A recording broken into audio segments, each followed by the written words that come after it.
have to prove 0.999 is equal to 1.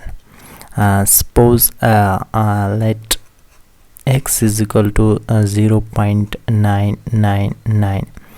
Okay, and now we take a multiplication on both sides by 10, means that 10 of x is equal to 10 multiplication 0.999, and it will become 10 of x is equal to 9.999.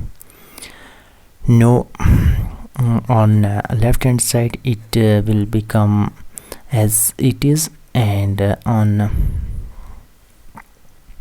right hand side it will become 9 plus 0.999, and here 0.99 in place of 0.99 it will become x, and therefore 10 of x is equal to 9 plus x.